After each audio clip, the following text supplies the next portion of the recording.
Hello everyone, स्वागत है आप सभी का केमिस्ट्री विद पादा सर्विसेज। आज मैं आपका केमिस्ट्री एजुकेटर पादा सर हेलो अल्केन हेलोअरीन्स की कुछ इम्पोर्टेंट टॉपिक लेकर गया हूँ सर। जैसा कि हम लोगों का ये डे 4 है, यानी कि जो हमारी जो रिवीजन चल रही है हेलो अल्केन हेलोअरीन्स की, ये आपको स्टडी लाइव के माध्यम से ऑनलाइन, इसमें हम लोग आज डिस्कस करने वाले हैं 3 मेजर टॉपिक, बड़े टॉपिक को हम लोग आज कवर करने वाले स्टूडेंट्स। पहली हमारी जो बड़ी टॉपिक होगी वो आपको हेलो अल्केन हेलोअरीन्स की पहली जो टॉपिक कवर करने वाले हैं फिजिकल प्रॉपर्टीज, दूसरी केमिकल प्रॉपर्टीज और तीसरी एसएम रिएक्शंस। इन सब चीज़ों को हम आज कवर करने वाले हैं। तो आइए हम लोग सीधे क्लास को स्टार्ट करते हैं बिना टाइम को वेस्ट किए। सीधी बात, नो बकवास। आइए हम लोग बात करेंगे स्टूडेंट्स हमारी जो आज की क्लास है इसको आगे बढ़ाने की। तो हमारी जो क्लास है वो हमारी है फिजिकल प्रॉपर्टीज। फिजिकल प्रॉपर्टीज बोले तो भौतिक। अब इसमें स्टूडेंट्स आपकी पहली जो प्रॉपर्टीज होती है वो हम सभी जानते हैं, बॉइलिंग एंड मेल्टिंग पॉइंट यानी गलनांक, क्वथनांक, घनत्व हो सकता है, विलेयता यानी कि सॉल्वेटी, डेंसिटी भी हो सकते हैं। तो इनकी हम बात करेंगे इस टॉपिक के अंदर, जिसमें हमारा पहला जो टॉपिक होगा, पहला टॉपिक यानी कि ए जो हमारी पॉइंट है, ये हमारी पॉइंट है मेल्टिंग एंड बॉइलिंग। मेल्टिंग को गलनांक और बॉइलिंग को क्वथनांक कहते हैं। अगर हम लोग बात करें स्टूडेंट्स मेल्टिंग और बॉइलिंग पॉइंट की, तो ये मेल्टिंग और बॉइलिंग पॉइंट पढ़ किसका रहे तो Rx का, यानी कि एल्काइल हैलाइड। ये किसका पढ़ रहे हैं हम लोग melting and boiling point? Alkyl halide का मेल्टिंग और बॉइलिंग पॉइंट। अब जानना है कि मेल्टिंग बॉइलिंग पॉइंट में क्या डिफरेंस आता है, क्या वेरिएशन होती है, क्या बदलाव होता है। तो अणुभार बढ़ने के साथ साथ गलनांक तथा क्वथनांक बढ़ते जाते हैं। अगर हम बोले कि CH3Cl और C2H5Cl, इन दोनों में क्या डिफरेंस है? दोनों में डिफरेंस यही है कि यहाँ पे कार्बन 1 है और यहाँ कार्बन 2 है, बाकी हाइड्रोजन सेम है। अगर हम लोग यहाँ बात करेंगे अणुभार यानी कि मॉलिक्यूलर वेट Mw की, तो Mw में कार्बन का हो जाएगा 12 प्लस हाइड्रोजन का हो जाएगा 3 और क्लोरीन का हो जाएगा अप्रॉक्स 35। तो 35 3 38 40 10 50, लगभग कितना हो जाएगा? 50 हो जाएगा, 50 हो जाएगा। और सेम टू सेम अगर यहाँ बात करें कार्बन 2 है तो 24 प्लस 5 हो जाएगा 29 और प्लस हो जाएगा लगभग अप्रॉक्स 35 यानी कि 40 64 हो जाएगा लगभग। तो बच्चे देखिए ध्यान से, दोनों में अणुभार जो है इसका 50 हो गया Mw और इसका Mw हो गया कितना? इसका हो गया आपको लगभग 64। तो जिसकी अणुभार ज्यादा है यानी कि melting point and boiling point increases with increase in molecular weight. जिनकी मॉलिक्यूलर वेट, जिनके अणुभार ज्यादा होंगे उनकी मेल्टिंग और बॉइलिंग पॉइंट स्ट्रेंथ ज्यादा होगी। आई होप आप चीजों को समझ पा रहे होंगे। अब जस्ट इसके आगे अगर हम बढ़ेंगे स्टूडेंट्स, तो आगे हमारे पास एक छोटा सा नोट होगा और वो नोट किसके रिगार्डिंग होगा? नोट जो हमारा है वो लाइक ब्रांच के रिगार्डिंग है, शाखा के रिगार्डिंग है, जो कि क्योंकि हमने तो बोल दिया, अभी हमने बोल दिया कि मान लीजिए C2H5Cl और C3H7Br, इन दोनों में किसका क्वथनांक गलनांक ज्यादा है, मेल्टिंग बॉइलिंग किसका ज्यादा? इसका ज्यादा हो जाएगा। लेकिन in the sense of branch की अगर हम बात करें तो इन isomeric halide the more branched the halide the lower is its boiling point, यानी कि जिसकी ब्रांच ज्यादा होगी उसकी बॉइलिंग पॉइंट कम होगी, ध्यान रखिए। And the more branches of the molecule becomes spherical, क्योंकि जब ज्यादा ब्रांच हो जाएंगे तो उनकी जो चीजें हैं वो स्फेरिकल हो जाएंगे। स्फेरिकल होने की वजह से क्या हो जाएगा? उनकी बॉइलिंग और मेल्टिंग पॉइंट डिक्रीज कर जाएगी, लीस्ट हो जाएगी। सरफेस एरिया भी उनका कम हो जाएगा। Less the attraction between the molecules, उनके बीच की अट्रैक्शन भी कम हो जाएगी। Hence the force is reduced due to which boiling point reduce. Force reduce होने के बॉइलिंग पॉइंट भी रिड्यूस हो जाएगा। समावयवी हैलाइड में वो हैलाइड जो जितना ज्यादा शाखित होता है उसका क्वथनांक उतना ही कम होता है, क्योंकि अधिक शाखित होने पर अणु गोलीय रूप ग्रहण कर लेते हैं और जब गोलीय रूप ग्रहण करेंगे तो उनका पृष्ठीय क्षेत्रफल कम हो जाएगा। यानी कि हम लोग यहाँ बात कर सकते हैं स्टूडेंट्स, आपको सोचना नहीं है, टेंशन लेने की जरूरत नहीं है। हम लोग यहाँ बोल सकते हैं कि मान लीजिए हमने लिया है C4H9Br। ये C4H9Br की हम लोग सबसे पहले क्या बनाते हैं? समावयवी हैलाइड बनाते हैं इनका। हैलाइड यानी कि हम बोलेंगे अंग्रेजी में तो बोला जाएगा आइसोमेरिक हैलाइड्स बना रहे हैं यहाँ पे। जब हम आइसोमेरिक हैलाइड्स बना रहे हैं भाई, तो पहला जो हमारा होगा वो CH3 CH2 CH2Br, ये फर्स्ट हो गया। सेकंड अगर हम बात कर रहे हैं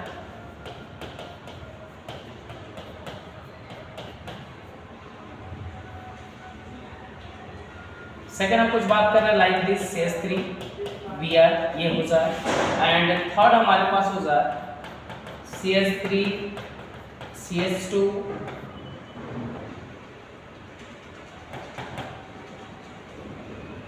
ये तो दोनों सेम ही हो जाएगा। यहाँ से हो जाएगा CH3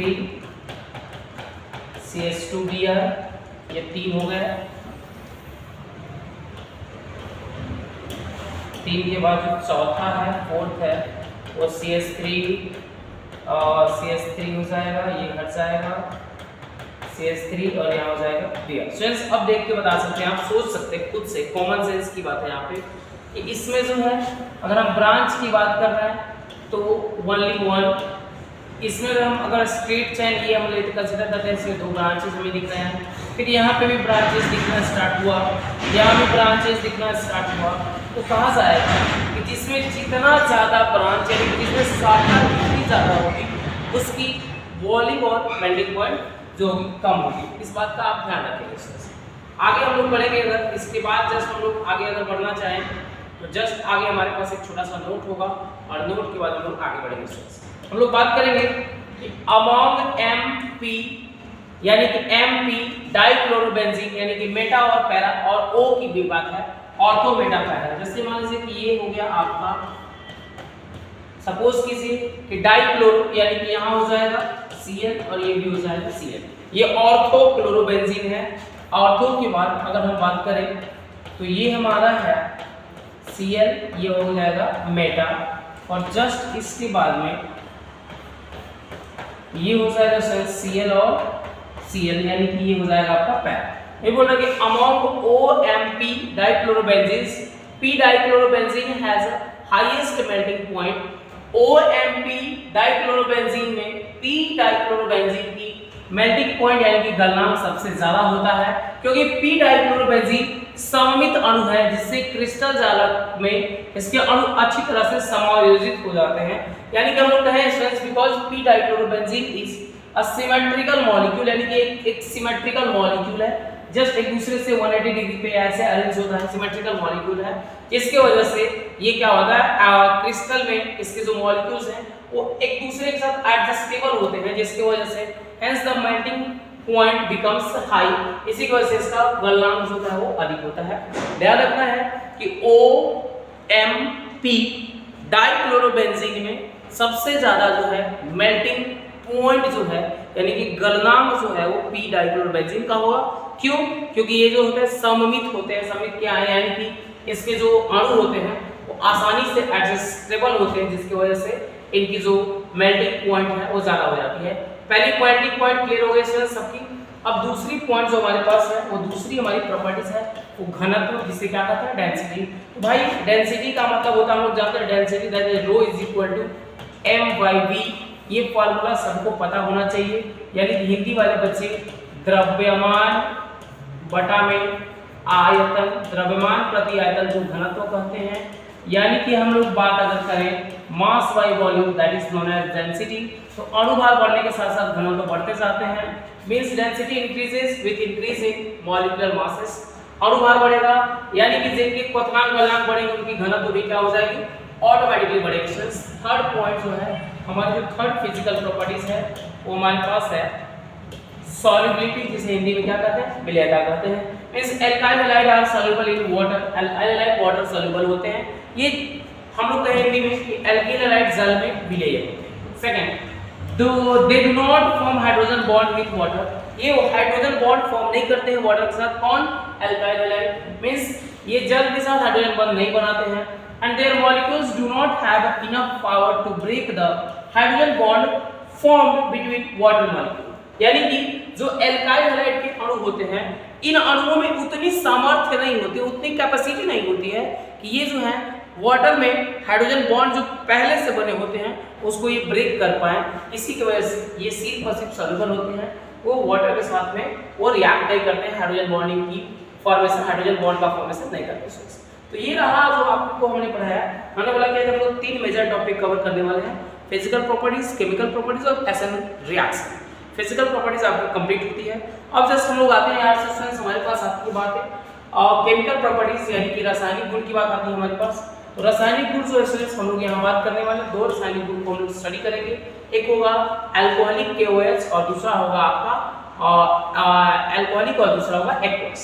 तो पहली जो हमारी होगी, पहले हम लोग एक्वस को लेकर के चल रहे हैं, यानी कि एक्वस बोले तो जलीय KOH से क्रिया, जलीय KOH से क्रिया करने से क्या मिलता है हमें। तो देखिए ये जलीय KOH से क्रिया करके अल्कोहल बनाते हैं, यानी कि कौन क्रिया करते हैं। तो हम लोग बात कर लेते हैं यहाँ पे कि जो एल्कील हैलाइड है, एल्कील हैलाइड यानी कि ALKYL अल्कील हैलाइड्स, जो एल्कील हैलाइड्स हैं ये आपको जलीय KOH यानी कि एक्वस KOH के साथ रिएक्ट करके क्या बनाने वाले हैं, अल्कोहल। तो आप देख सकते हैं कि RX प्लस KOH, लेकिन यहाँ पे क्या होना चाहिए, AQ। अब यहाँ ध्यान से स्ट्रेस देखने की जरूरत है, केवल समझने की जरूरत है। ये KX मिलकर के KX फॉर्म करेंगे, KX प्लस R और OH मिलकर के क्या बनाएंगे, ROH। स्ट्रेस यहाँ 2 बातों का ध्यान रखेंगे, बहुत कंफ्यूजन वाला क्वेश्चन है। क्वेश्चन यहाँ होता है कि एल्काइल हैलाइड जब जलीय KOH के साथ रिएक्ट करता है तो क्या बनाता है। तो जलीय KOH के साथ अल्कोहल देता है, ये दिमाग में रख लो। और दूसरा जो होता है वो आपका आता है अल्कोहलिक KOH के साथ रिएक्ट करता है, तो वहाँ क्या देता है। तो बच्चे सेम रिएक्शन दोनों जगह पे रिपीट कर देते हैं, ये गलती करते हैं, बिल्कुल नहीं होना चाहिए ऐसा। क्योंकि ROH यानी कि अल्कोहल तब देता है जब जलीय KOH के साथ कराते हैं, और जब आपको अल्कोहलिक KOH से कराते हैं फ्रेंड्स तो यहाँ पे आपको क्या मिलता है, तो एल्कीन मिलता है। इस बात का ध्यान रखेंगे, नहीं तो एग्जाम में आप गलती कर बैठेंगे। अल्कोहलिक KOH से कराते हैं जब क्रिया reaction with alcoholic KOH, means ये अल्कोहलिक KOH से क्रिया करके एल्कीन बनाते हैं। This alcohol react with KOH to form alkene. अब आइए देखने की कोशिश करते हैं, जैसे लिखा हुआ है यहाँ पे, देखिए यहाँ से बनता है कि CH3 CH2 CH2 Cl लिखा हुआ है। जब ये क्या करेगा, अल्कोहलिक KOH के साथ रिएक्शन करेगा तो यहाँ से क्या बनाएगा, इसमें थोड़ा सा इसका डिटेल में देखने की कोशिश करते हैं मैकेनिज्म के तौर पे। मान लीजिए ये लिखा हुआ है CH3, इसको लिख सकते हैं CH2 को CH, यस ऐसे लिख सकते हैं CH2Cl। फ्रेंड्स जब हम लोग क्या करते हैं कि KOH के साथ जब अल्कोहलिक KOH लेते हैं, ALC लेते हैं, आप अल्कोहलिक KOH लेते हैं, तो यहाँ से होता क्या है कि अब ये जो Cl है, ये Cl इस K के साथ सब्स्टिट्यूट होता है, तो ये पहले तो KCl बना लेता है, ओके। और ये जो H सब्स्टिट्यूट होता है इस OH के साथ मिल करके H2O बनाएगा, ये दोनों बन गए। अब ध्यान दीजिए यहाँ पे CH3 है, जैसे को वैसे रह जाएगा सिंगल बॉन्ड, ये CH खाली CH बच गया और सामने क्या बच गया CH2, तो डबल बॉन्ड CH2। ये स्टूडेंट्स एल्कीन है। तो आपको ध्यान रखना है 2 बातों का ध्यान रखें, रासायनिक अभिक्रिया में 2 बातों का ध्यान।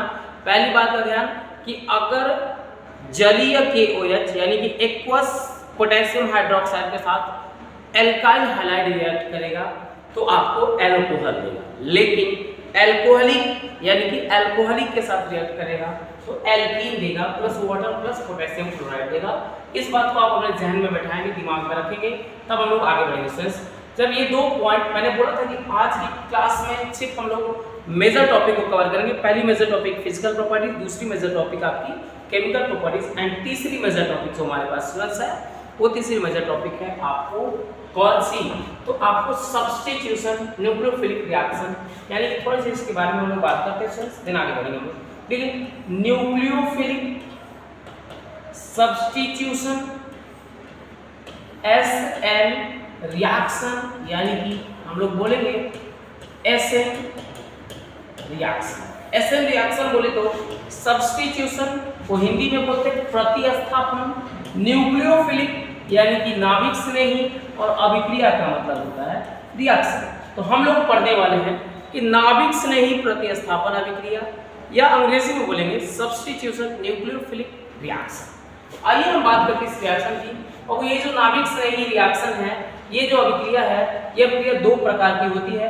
पहले हम लोग इस अभिक्रिया को शॉर्ट में यानी कि संक्षेप में लिखते हैं SN रिएक्शन, एसएन रिएक्शन बोले तो एसएन अभिक्रिया की हम बात करते हैं। एसएन रिएक्शन यानी कि एसएन अभिक्रिया हम लोग बात करते हैं कि वे अभिक्रिया जिनमें एक नाभिक स्नेही के स्थान पर कोई दूसरा नाभिक स्नेही आता है तो उन नाभिक स्नेही प्रतिस्थापन अभिक्रिया कहते हैं। जैसे मान लीजिए कि यहाँ कोई है, सपोज करते कि यहाँ पे है RX, तो X एक नाभिक स्नेही है। अब जस्ट इसके बगल में अगर हम लोग KOH जोड़ते हैं तो अब क्या होगा, यहाँ पे जो OH माइनस आएगा और ये X बाहर चला जाएगा, रिएक्शन में मिलेगा हमको ROH प्लस HX। ध्यान दो, X को प्रतिस्थापित किया गया, हटाया गया OH के द्वारा, तो इस अभिक्रिया को, इस टाइप के रिएक्शन को बोलेंगे हम लोग एसएन रिएक्शन। यानी कि those reaction, those type of reaction in which one nucleophile is replaced or substituted by another nucleophile, then this type of reaction is known as nucleophilic substitution reaction. So ये जो nucleophilic substitution reaction होता है, ये दो प्रकार की होती है, एक SN1 रिएक्शन, दूसरी SN2 रिएक्शन। SN1 रिएक्शन के बारे में भी हम लोग जानेंगे और SN2 रिएक्शन के बारे में भी जानेंगे। तो आइए पहले हम लोग चलते हैं SN1 रिएक्शन की ओर। तो आइए पहले हम लोग SN1 रिएक्शन को पढ़ते हैं, देन आप लोग हम लोग आगे बढ़ते हैं। जब SN1 रिएक्शन को पढ़ेंगे स्टूडेंट्स, तो SN1 सबसे पहले तो S का मतलब आपको पता चला है, S का मतलब होता है सब्स्टिट्यूशन, N का मतलब होता है न्यूक्लियोफिलिक, और 1 का मतलब होता है यूनिमॉलिक्यूलर। कौन सा बाबू? यूनिमॉलिक्यूलर। अगर हिंदी में हम बात करेंगे इस अभिक्रिया को, तो हिंदी में लिखेंगे हम लोग एक अणु नाभिक स्नेही, एक अणु नाभिक स्नेही प्रतिस्थापन अभिक्रिया। एक अणु नाभिक स्नेही प्रतिस्थापन अभिक्रिया बच्चे हम लोग इसको कहेंगे। तो आइए हम जानेंगे कि वैसे रिएक्शन जिसमें एक समय में केवल एक ही वर्क होता है, यानी कि हम लोग कहेंगे कि ये जो रिएक्शन है, इस रिएक्शन में छोटा सा एग्जांपल अभी हम लेकर के चल रहे हैं, और एग्जांपल के बाद हम लोग क्या करेंगे, तो इसकी पूरी मैकेनिज्म देखेंगे। फिलहाल आपको देखने की जरूरत है, अगर तो देखो ये जो लिखा हुआ आप सामने देख पा रहे हैं बच्चे, ये सामने लिखा हुआ देख पा रहे हैं, इसको ऊपर हम लोग बनाते हैं, लिखेंगे CH3 क्योंकि देखिए इस कार्बन के ब्रैकेट में 3 बार है, तो 3 बार हमने रख दिया, सामने X है हम रख देंगे, प्लस KOH, एक्वस यानी कि जलीय लेना है, जलीय लेंगे तो ही ये रिएक्शन होगा, क्योंकि एल्कोहलिक लेंगे तो आपको बता चुके हैं एल्कीन बन जाएगा। ये OH जो है X को बाहर भेजने का काम करेगा, तो आगे जो प्रोडक्ट में मिलेगा हमको, लिखेंगे CH3, C ऊपर CH3, नीचे भी CH3, सामने जो X था वहां OH हो गया, प्लस X जो बाहर निकला वो K के साथ मिलकर के क्या बना देगा, KX बना देगा। ये जो रिएक्शन है ये SN1 रिएक्शन में आता है। SN1 रिएक्शन में क्यों आता है इसकी बात हम करेंगे, बोलेंगे कि when tertiary butyl halide is treated with aqueous KOH then tertiary butyl alcohol is form. यानी कि हम कुछ देर पहले बोले थे कि जलीय KOH से एल्काइल हैलाइड रिएक्ट करता है तो अल्कोहल बनाता है, लेकिन SN1 मैकेनिज्म से इसको समझने की जरूरत है। जब तृतीय ब्यूटिल हैलाइड, और तृतीय ब्यूटिल हैलाइड का मतलब कि जिस कार्बन से हैलोजन जुड़े वो कार्बन 3 अलग कार्बन से जुड़ना चाहिए, यानी कि CH3 और क्या होना चाहिए, CH3। ये तृतीय ब्यूटिल हैलाइड है जिसके साथ में कौन रिएक्ट करेगा, तो KOH, लेकिन KOH कैसा होना चाहिए, जलीय यानी कि एक्वस KOH होना चाहिए। जब एक्वस KOH के साथ रिएक्शन होगी तो ये OH जो है X को हटाएगा, X बाहर जाएगा और यहाँ से अल्कोहल मिल जाएगा। तो तृतीय ब्यूटिल हैलाइड की क्रिया जलीय KOH से की जाती है तो त्रियक ब्यूटिल अल्कोहल मिलता है, यानी कि तृतीयक ब्यूटिल अल्कोहल मिलता है। उम्मीद करते हैं कि बच्चे समझ में चीजें आ रही हैं। अगर आ रही हैं तो आइए हम जानते हैं इसकी मैकेनिज्म से रिलेटेड कुछ इंपॉर्टेंट पॉइंट्स। सबसे पहली बात जो मैकेनिज्म से रिलेटेड है वो है कि यह यानी कि SN1 क्रिया 2 पदों में संपन्न होती है। यानी कि SN1 रिएक्शन जो है, दिस एक्शन यानी कि this SN1 action method is completed in 2 step, 2 पदों में संपन्न होगी। प्रथम पद में मध्यवर्ती कार्बोकेटायन का निर्माण होता है, यानी कि in the first step intermediate carbocation is form, यानी कि पहले पद, यह 2 चरण में संपन्न होगी। पद 1, पहले पद में कार्बोकेटायन बनेगा, कार्बन धनायन का निर्माण होगा, कैसे बनेगा वो मैं दिखाता हूं। एंड द्वितीय पद, धीमी पद में मध्यवर्ती कार्बोकेटायन पर OH- प्रहार करेगा, यानी कि the second step involves OH- attacks on intermediate carbocation in the slow state. Okay students, and जो लास्टली क्या होगा, यह तीव्र पद से होगा, यह तेज गति से होगा। This is done as a fast pace. अब देखिए सभी लोग समझने का आप केवल प्रयास कीजिए, टेंशन लेने की जरूरत बिल्कुल नहीं। आपका एग्जांपल लिया हुआ था, एग्जांपल लिया था टर्शियरी ब्यूटाइल हैलाइड, ये था रिएक्शन हो रही थी alcoholic non alcoholic aqueous KOH के साथ में, आपको मिल रहा था टर्शियरी ब्यूटील अल्कोहल मिल रहा था मेरे भाई। जब आपको ये मिल रहा था तो आप समझने की कोशिश कीजिए केवल कि CH3 CCH3 एंड CCH3, यहाँ हो गया आपके पास ये X प्लस KOH लिया गया था, वो भी कैसा एक्वस यानी कि जलीय KOH था। जब ये हमने ले लिया तो हमें प्रोडक्ट मिल रहा था CH3 CCH3 एंड यहाँ भी CH3, यहाँ हो गया आपका OH प्लस KX। भाई लोग टेंशन लेने की जरूरत नहीं है, आपको सिर्फ समझने की जरूरत है। जहां सेंस आपको न समझ में आए वहां पे आपको थोड़ी सी एक कमेंट की जरूरत है, बस कि आप कमेंट करें और चीजों को आप डिस्कस करते चलें। अब देखिए फ्रेंड्स, हम लोग बात करते हैं यहाँ पे कि इसकी मैकेनिज्म यानी कि क्रियाविधि। मैकेनिज्म यानी कि क्रियाविधि बोल रहा है कि ये रिएक्शन सबसे पहली क्रियाविधि जो है, यह SN1 क्रियाविधि 2 पदों में संपन्न होती है। कितने पद में? 2 पद। पहला जो पद है, प्रथम पद में मध्यवर्ती कार्बोकेटायन का निर्माण होता है, यानी कि जब इस तरह की कोई भी क्रिया होती है, जब इस तरह की कोई भी क्रिया होती है तो सबसे पहले क्या होता है कि CH3 C ऊपर लिखा मिलेगा CH3 और नीचे लिखा मिलेगा CH3। इधर जो X होता है, जैसे क्या होता है कि इनके बगल में कोई भी KOH एक्वस आता है तो ये बिना एक दूसरे के साथ रिएक्ट किए X जो है अपनी ओर इलेक्ट्रॉन खींचता है। जब X अपनी ओर इलेक्ट्रॉन खींचता है भाई, तो यहाँ से जो नीचे मिलता है वो क्या मिलता है, वो देखने की जरूरत है, आपको समझने की जरूरत है। देखिए मिलेगा ये CH3 C ऊपर CH3 नीचे भी CH3। बच्चे समझने की जरूरत, जो अपनी ओर खींचता है उसके ऊपर होता है नेगेटिव चार्ज और जिसके ओर से खींच कर जाता है उधर होता है पॉजिटिव चार्ज। ये जो पॉजिटिव चार्ज बना यही है आपका कार्बोकेटायन। आपको बोला गया है कि प्रथम पद में कार्बोकेटायन का निर्माण होता है, तो ये प्रथम पद है। प्रथम पद में क्या होता है, कार्बोकेटायन का निर्माण होता है। यह पद जो है वो स्लोली होता है, यानी कि धीमी गति से होता है। यह जो कार्बोकेटायन बनता है वो धीमी गति से होता है। समझने की जरूरत एक बार फिर से, मैंने बोला है कि आपको tertiary butyl halide aqueous KOH के साथ टर्शियरी ब्यूटाइल अल्कोहल देता है। ये SN1 क्रियाविधि से रिएक्शन हो रही है।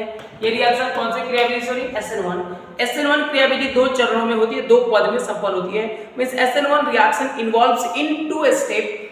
फर्स्ट स्टेप में होता है फॉर्मेशन ऑफ कार्बोकेटायन, यानी कि पहला जो पद है इस पद को हम लोग बोलते हैं फॉर्मेशन ऑफ कार्बोकेटायन, यानी कि फॉर्मेशन ऑफ कार्बोकेटायन का मतलब हुआ कि कार्बोकेटायन का निर्माण होता है पहले पद में।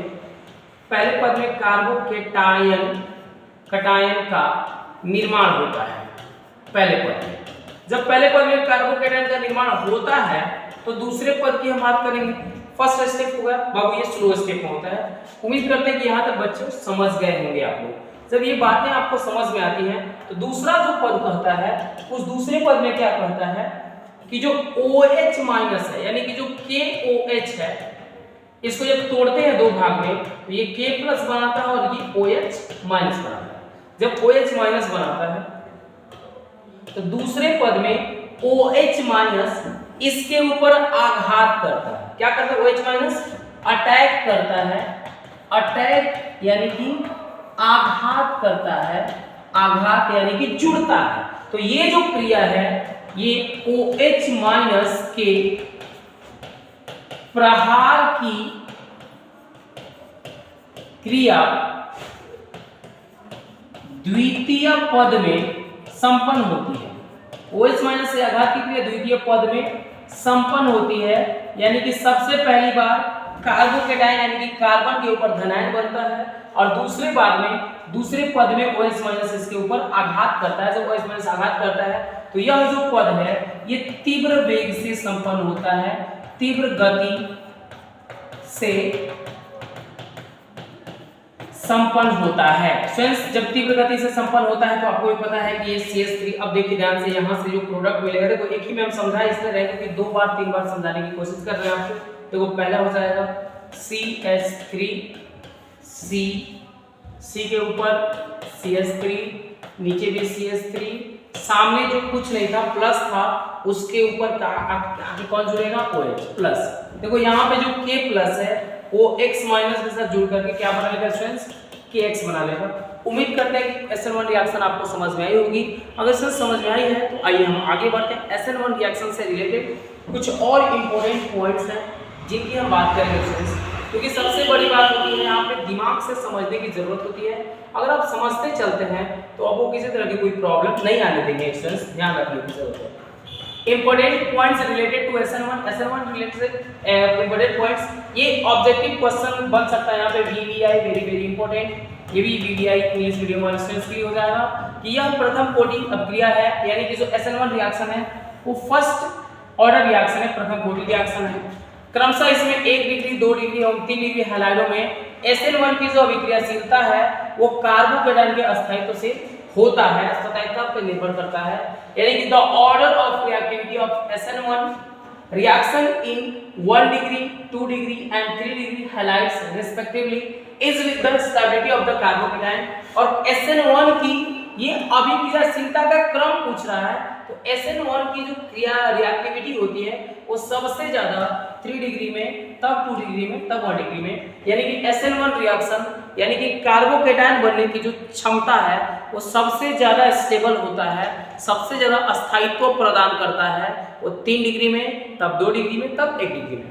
उम्मीद करते हैं बातें समझ में आई होगी। यानी कि अगर हमको कोई कह रहा है कि ये X है, यहाँ पे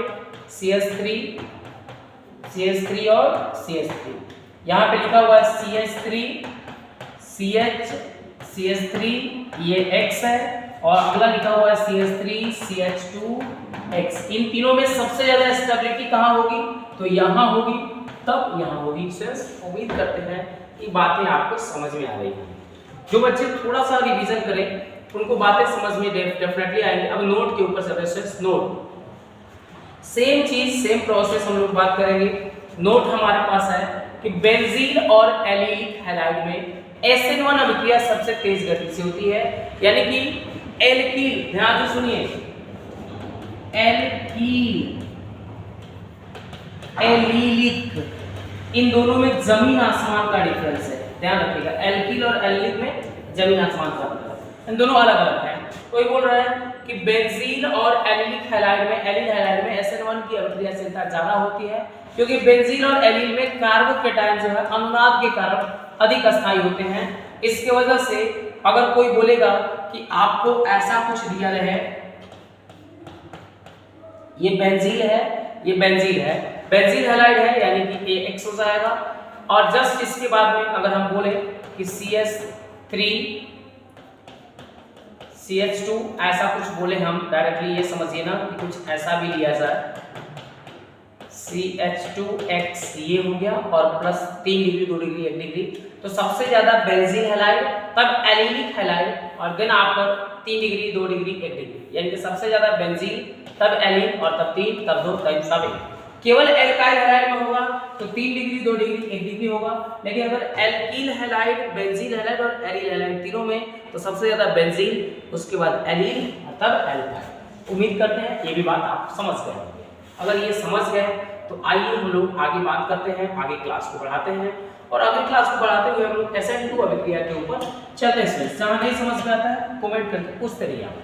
SN2 अभिक्रिया, और SN का मतलब सब्स्टिट्यूशन न्यूक्लियोफिलिक, 2 का मतलब होता है यहाँ पे बाइमॉलिक्यूलर, बाइमॉलिक्यूलर यानी कि द्विअणु, बाइमॉलिक्यूलर यानी कि द्विअणु। हम लोग बोलेंगे कि ये जो रिएक्शन है जब मेथिल हैलाइड की क्रिया जलीय केवल से कराते हैं तो मेथिल अल्कोहल बनता है, यानी कि when methyl halide is treated with aqueous KOH then methyl alcohol is form. अब देख लो ध्यान से, यहाँ पे ऊपर दिख रहा है कि CH3 है, X है प्लस KOH है, ये KOH एक्वस लेना है, अल्कोहलिक लेंगे तो काम गड़बड़ा जाएगा, OH X के जगह पे चला जाएगा यानी कि CH3OH प्लस K और X मिलकर के दोस्ती करेंगे यानी कि आपस में जुड़ेंगे तो KX बनाएंगे। अब इसकी मैकेनिज्म, इसकी क्रियाविधि की हम बात करेंगे। तो क्रियाविधि की बात हम लोग करेंगे फ्रेंड्स, तो आइए क्रियाविधि पे देखते हैं। इसकी क्रियाविधि जो है, इसकी क्रियाविधि में हम लोग सबसे पहला पॉइंट ये पढ़ने वाले हैं, यह जो SN2 रिएक्शन है ये केवल और केवल एक पद में संपन्न होता है, यानी कि SN2 reaction is complete in only one step, केवल और केवल एक ही चरण में संपन्न होगा। आइए हम इसकी बात करेंगे, वही बातें हम लोग करेंगे फ्रेंड्स कि SN2 रिएक्शन एक ही पद में संपन्न होती है, यानी कि this reaction takes place in only one step, केवल और केवल एक ही पद में संपन्न होगा। इस क्रिया में आने वाला नाभिक स्नेही जाने वाले नाभिक स्नेही के पीछे से वार करता है, यानी कि इस क्रिया में आने वाला जो अटैक करने वाला नाभिक स्नेही होता है वो छोड़कर जाने वाले नाभिक स्नेही के ठीक पीछे से आघात करता है और वो भी 180 डिग्री के कोण पर, यानी कि इस क्रिया में आने वाला नाभिक स्नेही जाने वाले नाभिक स्नेही के पीछे से 180 डिग्री के कोण पर प्रहार करता है, जिससे मध्यवर्ती संक्रमण अवस्था बनती है, यानी कि in this process the incoming nucleus strikes the outgoing nucleus at an angle 180 degree from the back of the affectionate due to which intermediate transition state is form. यानी कि थोड़ी सी बात समझने की जरूरत है भाई, तो थोड़ी सी बात समझने की जरूरत ये है कि आपके पास मान लीजिए कि लिखा हुआ है CH3X, ये है आपका मिथाइल हैलाइड। अभी आपको रिएक्शन के जो उदाहरण लेकर के हम चले थे वही था कि मिथाइल हैलाइड जो है वो KOH यानी कि एक्वस KOH के साथ जब रिएक्ट करता है तो आपको देता है मिथाइल अल्कोहल यानी कि CH3OH प्लस क्या देता है भाई, तो KX देता है, यानी कि ये है आपका मिथाइल अल्कोहल।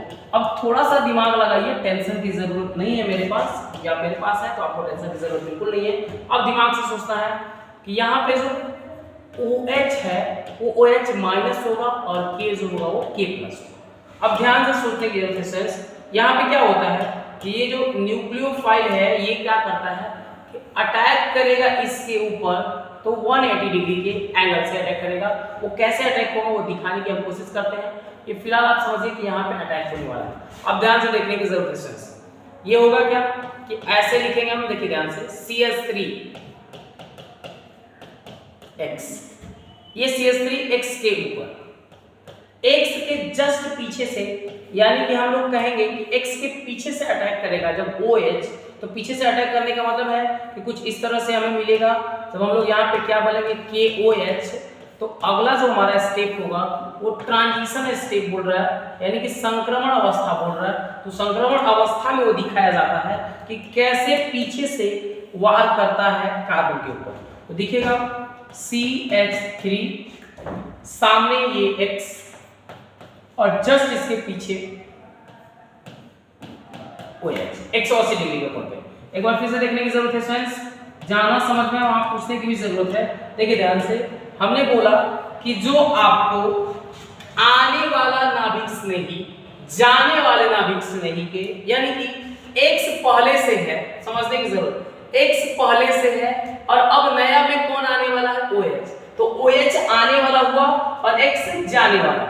तो आने वाला नाभिक स्नेही जाने वाले नाभिक स्नेही के ठीक पीछे से 180 डिग्री पे प्रहार करेगा।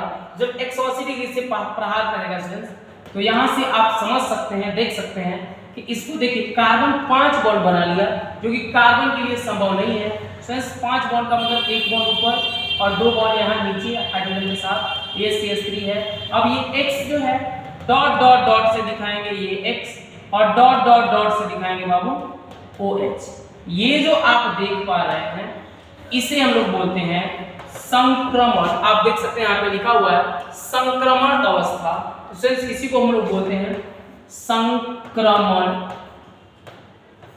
अवस्था, संक्रमण अवस्था। अब क्या होगा कि कुछ समय के बाद में संक्रमण अवस्था से कुछ समय के बाद में यह अत्यंत अस्थायी होकर इससे दुर्बल नाभिक स्नेही इसमें से हट जाता है। यानी कि इस रिएक्शन के कंप्लीट होने में कुछ टाइम के बाद उसमें से एक जो है जो निकलने वाला है वो क्या करेगा, आफ्टर सम टाइम कुछ समय के बाद में ये X निकलेगा, यानी जितना OH जुड़ेगा उतना ही X बाहर निकलेगा, क्योंकि आने वाला पीछे वाले को 180 पर प्रहार किया, जैसे पीछे से प्रहार करेगा वो फटाक से आगे बढ़ने की कोशिश, यानी कि OH जितना जुड़ेगा उतना X बाहर से आएगा। एक समय ऐसा आएगा कि CH3 और X हट करके वहां OH हो जाएगा और जो हटा हुआ X है वो K के साथ मिल करके KX बनाकर बाहर चला जाएगा। तो ये है आपका SN2 रिएक्शन। SN2 रिएक्शन में दोनों काम जुड़ना और टूटना एक साथ होगा तो SN2, और अगर SN1 की बात करेंगे तो केवल एक बार में टूटेगा, दूसरे बार में जुटेगा। इसीलिए बोला जाता है कि SN1 रिएक्शन 2 पद में संपन्न होता है, लेकिन SN2 रिएक्शन केवल और केवल एक ही पद में संपन्न होता है, क्योंकि इसमें एक नाभिक से ही जो आने वाला है, जो जुड़ने वाला है, एक न्यूक्लियोफाइल जो अटैक करने वाला है वो 180 डिग्री के कोण से बैक साइड यानी कि पीछे से अटैक करता है और जाने वाला नाभिक सही उसको छोड़कर चला जाता है। जो ये रिएक्शन है आप इसको भी स्क्रीनशॉट लेकर के नोट्स कंप्लीट कर सकते हैं। अब आगे बढ़ते हैं, इसकी हम लोग इसकी भी कुछ इंपॉर्टेंट पॉइंट्स हैं, important points related to SN2 reaction. SN2 reaction से रिलेटेड इंपॉर्टेंट पॉइंट्स है फ्रेंड्स।